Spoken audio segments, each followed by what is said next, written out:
الحمدللہ والصلاۃ والسلام علی رسول اللہ اما بعد۔ کتاب الجنائز پڑھ رہے تھے۔ گزشتہ کلاس میں ایک تو ہم نے اس خاتون کا واقعہ پڑھا تھا جو مسجد کی صفائی کرتی ہوتی تھی اور وہ فوت ہوئی، جبکہ صحابہ کرام نے اللہ کے نبی کو ان کے متعلق نہ بتایا۔ اللہ کے نبی صلی اللہ علیہ وسلم نے جا کے اس کی قبر کے اوپر کھڑے ہو کے جنازے کی نماز ادا کی۔ دوسرا ایک اور ہم نے واقعہ پڑھا تھا کہ اللہ کے نبی صلی اللہ علیہ وسلم کے دور میں ایک شخص نے خودکشی کی تھی، چھریوں کے ساتھ اپنے آپ کو قتل کیا تھا۔ اللہ کے نبی صلی اللہ علیہ وسلم نے اس کی نماز جنازہ نہیں پڑھی، جس سے یہ معلوم ہوا کہ اگر کوئی شخص خودکشی کرے تو معاشرے کے سرکردہ لوگوں، علماء، اس طرح کے لوگوں کو اس کی جنازے میں شرکت نہیں کرنی چاہیے، تاکہ لوگوں کے لیے ایک عبرت ہو اور آئندہ کوئی بندہ یہ کام نہ کرے۔ اسی طریقے سے گزشتہ کلاس میں جو ہم نے اس خاتون کا واقعہ پڑھا تھا، اس میں ایک مسئلہ یہ بھی ہے کہ قبر کے اوپر جنازے کی نماز ادا کی جا سکتی ہے۔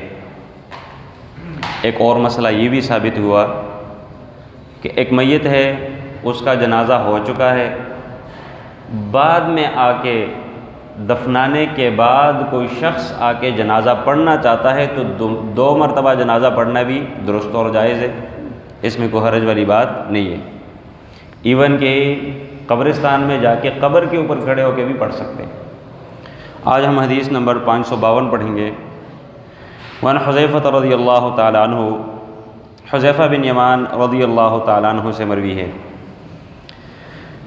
ان النبی صلی اللہ علیہ وسلم کان ینہا عن النعی، اللہ کے نبی صلی اللہ علیہ وسلم نعی سے منع کرتے ہوتے تھے۔ رواہ احمد والترمذی، یہ روایت مسند احمد میں اور امام ترمذی نے اپنی سنن میں نقل کی ہے۔ نعی کسے کہا جاتا ہے؟ نعی کا معنی ہے کسی کی فوتگی کی اطلاع دینا۔ دراصل یہ لمبی حدیث ہے۔ حذیفہ بن یمان رضی اللہ تعالیٰ عنہ نے یہ وصیت کی تھی کہ جب میں فوت ہو جاؤں تو میری موت اور فوتگی کا اطلاع کسی کو نہیں دینی، کیونکہ اللہ کے نبی نعی سے منع کرتے ہوتے تھے۔ یہاں پر نعی سے مراد مطلق خبر دینا مراد نہیں، کیونکہ بہت ساری احادیث ایسی ہیں جن سے یہ پتہ چلتا ہے کہ اللہ کے نبی نے خود یا صحابہ کرام نے اللہ کے نبی کے ہوتے ہوئے فوتگیوں کی اطلاعیں دیں، جیسا کہ اگلی حدیث آ رہی ہے یا اس سے پچھلی جو حدیث ہم نے پڑھ لی ہے۔ اللہ کے نبی نے جب اس خاتون کے بارے میں پوچھا کہ وہ نظر نہیں آ رہی تو صحابہ کرام نے ان کو اطلاع دے دی۔ نعی یعنی فوتگی کی اطلاع دینا، اس سے مراد وہ نعی ہے جو جاہلیت کے دور میں ان کا ایک خاص رسم، ایک طریقہ تھا، اور وہ کیا تھا؟ وہ یہ تھا کہ ایک بندہ اونچی جگہ کھڑے ہو کے اعلان کرتا۔ وہ اعلان ایسے نہیں ہوتا تھا، اس کی تعریف ہوتی، اس کے باقاعدہ طور پر صفات کو ذکر کیا جاتا، وہ جو ایسے تھا، وہ جو ایسے تھا، وہ جو فلاں تھا، وہ جو فلاں تھا، وہ فوت ہو چکا ہے۔ اور یہ باقاعدہ طور پر جاہلیت کے دور میں جس شخص کی فوتگی کی اطلاع اور اس کا اعلان جس قدر لمبا ہوتا، مرنے کے بعد لوگ اس پر فخر کرتے، کیونکہ ان میں تکبر اور اپنے آپ کو نمایاں کرنا، کسی بھی اچھا ہو یا برا ہو، لیکن یہ ان کی خاصیت تھی۔ تو یہاں پر نعی سے مراد یہ خاص قسم کی نعی ہے، مطلقاً کسی کو فوتگی کی اطلاع دینا درست اور جائز ہے، اس میں کوئی حرج والی بات نہیں ہے۔ کوئی بندہ فوت ہو جائے تو لاؤڈ سپیکر پہ اعلان ہو جاتا کہ بھئی فلاں بندہ فوت ہو چکا ہے، اتنے بجے اس کا جنازہ ہوگا۔ اگر ساتھ میں مزید تعارف کے لیے اتنا کہہ دیا جائے جو فلاں کا بھائی ہے اور فلاں کا بیٹا ہے، مثال کے طور پہ، تو اس میں بھی کوئی قباحت والی بات نہیں ہے، تاکہ لوگوں کو پتہ چلے، لوگ جنازے میں شرکت کریں۔ لیکن اگر یہ اس نیت سے ہو کہ بھئی اس کی بہادری اور لوگ زیادہ سے زیادہ اس میں شرکت کریں اور پھر بعد میں لوگ کہیں کہ لو بھائی بہت بڑا جنازہ تھا اس کا، یہ پھر غلط ہے۔ تو مطلقاً فوتگی کی اطلاع دینا اور خبر دینا درست اور جائز۔ اگلی حدیث ہے وعن ابی ہریرہ رضی اللہ تعالی عنہ، ابو ہریرہ رضی اللہ تعالی عنہ سے مروی ہے کہ ان النبی صلی اللہ علیہ وسلم نعى النجاشیہ، اللہ کے نبی صلی اللہ علیہ وسلم نے نجاشی جو حبشے کا حکمران تھا اس کی فوتگی کی اطلاع اپنے ساتھیوں کو دی۔ نعى النجاشیہ، اللہ کے نبی نے خود اطلاع دی۔ نعی یہی نون عین یا کا لفظ پچھلی حدیث میں بھی گزرا ہے اور یہی نون عین اور یا کا لفظ اس حدیث میں بھی آیا ہے۔ وہاں اللہ کے نبی نے منع فرمایا، یہاں اللہ کے نبی خود اطلاع دے رہے ہیں، تو تطبیق ویسے ہی ہے جیسے پہلے وضاحت ہو گئی، یعنی مطلقاً خبر دینا کہ بھی فلاں شخص فوت ہو چکے ہیں، آئیں جنازہ پڑھتے ہیں یا اتنے بجے جنازہ ہوگا، اس میں کوئی حرج والی بات نہیں ہے۔ یہ نجاشی حبشے کا حکمران تھا اور مسلمان تھا، کیونکہ اللہ کے نبی صلی اللہ علیہ وسلم نے باقاعدہ طور پر جنازے کی نماز ادا کی ہے، اور الرحیق المختوم وغیرہ میں یہ واقعہ منقول ہے کہ صحابہ کرام کے اوپر جب مکے کی سرزمین تنگ کر دی گئی تو مسلمانوں نے سب سے پہلی ہجرت حبشے کی طرف کی تھی، جبکہ وہ عیسائی تھے، یہ نجاشی خود بھی عیسائی تھا۔ اچھا، جعفر طیار رضی اللہ تعالیٰ عنہ اس قافلے کے امیر کارواں تھے، وہ وہاں پر گئے اور پھر ایک لمبا واقعہ ہے، پھر کبھی موقع ملا تو انشاءاللہ وہ بیان کر دیں گے، لیکن اس میں جو بنیادی چیز ہے وہ یہ ہے کہ پیچھے سے مکے والوں نے ان کے پیچھے کچھ دو لوگوں کو بھیجا کہ بھئی یہ ہمارے باغی ہیں، یہاں بھاگ کے آ چکے ہیں، اپنے باپ دادا کا دین چھوڑ کے، لہٰذا انہیں ہمیں ہمارے حوالے کر دیں۔ ایک دن گئے، بات ان کی نہ سنی گئی، اگلے دن پھر یہ عمرو بن عاص رضی اللہ تعالیٰ عنہ بھی انہی میں سے تھے، یہ اس وقت کے سفیر تھے، بڑا دور اندیش انسان تھا، یہ بڑے ہوشیار تھے اور بڑے زیرک تھے، بعد میں اللہ تعالیٰ نے ان کو اسلام کی بھی توفیق دی، لیکن اس وقت ابھی مسلمان نہیں ہوئے تھے۔ انہوں نے وہاں سے مایوس لوٹ کے اگلے دن پھر پلاننگ کی کہ ہم نجاشی کے پاس کل دوبارہ جائیں گے اور میں ایک ایسی بات ان کے سامنے رکھوں گا کہ نجاشی مجبور ہو کے ان لوگوں کو ہمارے حوالے کرے گا۔ وہ بات کیا تھی؟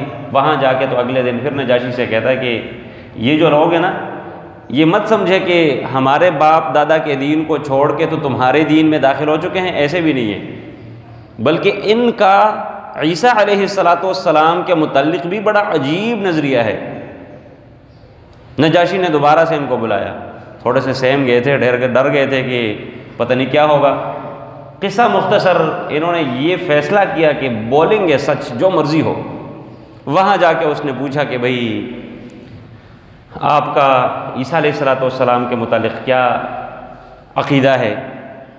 انہوں نے آگے سے جا کے سورہ مریم کی آیات سنا دی۔ نجاشی روتا جا رہا تھا، قرآن سنتا جا رہا تھا اور روتا جا رہا تھا، اور پھر بعد میں اس نے یہ کہا کہ حسبک، بس کریں، اور پھر اس نے زمین سے ایک تنکا اٹھایا، ایک تنکا اٹھا کے اپنے درباریوں سے کہتے ہیں کہ یہ میری بات یاد رکھنا، جو نظریہ عیسیٰ علیہ السلام کے متعلق ان لوگوں کا ہے، عیسیٰ علیہ السلام اس نظریے اور عقیدے سے ایک یہ جو آپ کو تنکا نظر آ رہا ہے، اس تنکے کے برابر بھی نہ زیادہ ہے نہ کم ہے۔